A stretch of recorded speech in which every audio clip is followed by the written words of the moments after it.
نرگس پی کے جانے کے بعد ہورولین نے دونوں ہاتھوں میں اپنا سر تھام لیا۔ اسے ہمارے گھر کا کیسے پتا تھا؟ رات کے ایک ایک منظر کو یاد کرتے ہی اس کے دل کی دھڑکن تیز ہونے لگی۔ اور میں تو شاید عالم کا نام سنتے ہی اپنے حواس کھو بیٹھی تھی۔ اس نے اپنا بازو تھاما جہاں رات کو آخری بار بہزاد کا مضبوط ہاتھ محسوس ہوا تھا۔ اس نے مجھے گرنے سے بچایا اور پھر یہاں لے آیا۔ اچانک ہی اس کے ذہن میں ایک اور بات آئی، کیا وہ میرے بارے میں جانتا ہے؟ چند لمحے سوچنے کے بعد اس نے خود ہی جواب دیا، شاید ارمان کی وجہ سے۔ ارمان جو اس کا خالہ زاد بھائی تھا اور حال ہی میں شہر میں پولیس آفیسر کی حیثیت سے تعینات ہوا تھا، اس خاندان کے بارے میں بہت کچھ جانتا تھا۔ لیکن اگلے ہی لمحے ہورولین کو رات میں بہزاد کے کہے ہوئے الفاظ یاد آ گئے، اگر میری مانگ کے مطابق پیسے نہ ملے تو آگے تم خود سمجھدار ہو۔ وہ ایک قدم خاموش ہو گئی۔ خوف اس کے ہاتھ ٹھنڈے پڑ گئے۔ اس کا مطلب کیا تھا؟ اس نے بے چینی سے آنکھیں بند کر لی۔ نہیں، شاید اس نے مجھے روتا دیکھ کر صرف ڈرایا ہو۔ مجھے یہاں سے جانا چاہیے۔ گھر میں سب کے درمیان رہوں گی تو کچھ نہیں ہوگا۔ خود کو حوصلہ دیتی وہ اٹھی اور الماری سے کپڑے نکال کر باتھ روم کی طرف بڑھ گئی۔ اس لڑکی نے تو ہمیں ڈرا ہی دیا تھا، اکیلی صبح صبح اتنی دور چلی گئی۔ شریف گھر کی لڑکیوں کے ایسے لچھن تو نہیں ہوتے، رقیہ بیگم نے ناپسندیدگی سے کہا۔ بہزاد عالم اپنے وسیع بنگلے کے آفس روم میں بیٹھا لیپ ٹاپ پر کچھ فائلز دیکھ رہا تھا۔ سامنے صوفے پر فراز اور زیان بیٹھے کسی معاملے پر گفتگو کر رہے تھے۔ فراز، مجھے جمال صدیقی کے ریسٹورانٹ کی مکمل معلومات چاہیے۔ اس نے کس کے ساتھ پارٹنرشپ کی، کب کی تھی اور پھر وہ ریسٹورانٹ اس کے ہاتھ سے کیسے نکلا؟ بہزاد نے نظریں اسکرین سے ہٹائے بغیر کہا تو فراز نے چونک کر اسے دیکھا۔ جمال صدیقی؟ وہی جو چند سال پہلے؟ ہاں، مجھے شام تک پوری فائل چاہیے۔ ٹھیک ہے۔ فراز فائلیں اٹھا کر جانے لگا تو زیان نے بہزاد کو غور سے دیکھا۔ مجھے نہیں لگتا آپ کو اس معاملے میں اتنا آگے جانا چاہیے۔ بہزاد نے پہلی بار نظریں اٹھائیں۔ کیوں؟ کیونکہ معاملہ ایک ریسٹورانٹ سے کہیں زیادہ بڑا لگ رہا ہے۔ بہزاد کے ہونٹوں پر ہلکی سی مسکراہٹ آئی۔ اسی لیے تو دلچسپی ہے۔ زیان خاموش ہو گیا۔ اسے اچھی طرح معلوم تھا بہزاد عالم جس معاملے کے پیچھے پڑ جائے پھر اسے انجام تک پہنچائے بغیر نہیں رکتا۔ قرۃالعین اور داد اس وقت بلیک ڈائمنڈ ریسٹورانٹ میں موجود تھے جو کبھی ان کے والدین کا ہوا کرتا تھا۔ قرۃالعین کافی دیر سے خاموش بیٹھی سامنے دیکھ رہی تھی جبکہ داد حسب معمول اسے تنگ کرنے کے موڈ میں تھا۔ ایک آفر دوں تمہیں؟ قرۃالعین نے بیزاری سے اسے دیکھا۔ اب کیا ہے؟ مجھ سے شادی کر لو، یہ ریسٹورانٹ تمہیں گفٹ کر دوں گا۔ داد بال سنوارتے ہوئے بڑے فخر سے بولا۔ قرۃالعین نے اسے اوپر سے نیچے تک دیکھا۔ پہلے اپنی شکل دیکھو پھر مجھے شادی کی آفر دینا۔ داد نے مصنوعی خفگی سے کہا۔ لر درست کیا، اتنا بھی برا نہیں ہوں، ہاں بس تمہیں دیکھ کر آئینہ ٹوٹنے سے ڈر جاتا ہے۔ وہ ہنس پڑی تو داد بھی مسکرا دیا۔ اسی لمحے ریسٹورانٹ کا دروازہ کھلا۔ قرۃالعین کی نظریں بے اختیار دروازے کی طرف اٹھ گئیں۔ ایک شخص اپنی مخصوص روبدار چال کے ساتھ اندر داخل ہوا۔ اس کی نظریں پورے ریسٹورانٹ پر ایک نظر ڈالنے کے بعد سیدھا کاؤنٹر کی طرف اٹھ گئیں۔ بہزاد عالم۔ وہ کاؤنٹر کے قریب پہنچا۔ طاہر۔ بہزاد کی آواز سنتے ہی طاہر کے چہرے کی مسکراہٹ غائب ہو گئی۔ جی بہزاد صاحب، آپ یہاں؟ اس نے ایک قدم آگے بڑھنا چاہا تو بہزاد نے اسے ہاتھ کے اشارے سے وہیں روک دیا۔ یہ ریسٹورانٹ کس کا ہے؟ وہ سیدھا بات پر آیا، جس پر طاہر کے منہ سے مسکراہٹ مرجھا گئی۔ چلو نکلو یہاں سے۔ داد کے دماغ نے خطرے کی گھنٹی بجائی۔ بکواس بند کرو، بیٹھو، ضرور کوئی ایکشن مووی چلنے والی ہے۔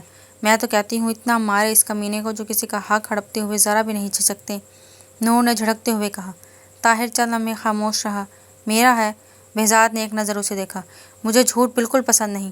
لہجے میں ایسی سختی تھی کہ طاہر کے ماتھے پر پسینہ آ گیا۔ دور بیٹھی قرۃالعین بھی سیدھی ہو کر بیٹھ گئی۔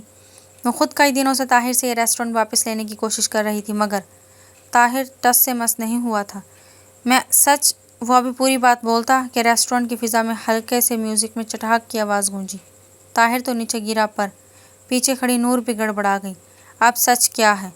گلے سے پکڑ کر اٹھاتے پھر پوچھا۔ چھوڑو بہزاد سب کی پھٹی نظریں دیکھ کر وہ ڈرتا ڈرتا بولا۔ بتاتا ہوں سب سچ، چھوڑو۔ اس کی بھوری آنکھوں میں ابلتے غصے کو دیکھتے ہوئے جلدی سے بولا۔ اس کے کہنے پر گلے سے ہاتھ ہٹا کر بہزاد نے کندھے پر ہاتھ رکھا اور اسے بولنے کا اشارہ کیا۔ جمال نے اپنی بیوی کی خواہش پر ریسٹورانٹ کا سوچا تھا اور اپنے پیسے پورے نہ ہونے پر انہوں نے مجھ سے پارٹنرشپ کا کہا۔ میں اس کا اچھا دوست تھا، وہ ایسا اسے لگتا تھا۔ مجھے یہ آئیڈیا اچھا لگا تو ہم دونوں نے کام شروع کر دیا کہ بیچ میں ہی جمال صاحب کی کچھ فیملی پرابلمز ہو گئی تو اس نے مجھے پیسے دے کر سارا کام مجھ پر ڈال دیا۔ کافی ٹائم تک نہ دیکھا، جب اس نے مجھ سے ریسٹورانٹ کے بارے میں بات کرنا چاہی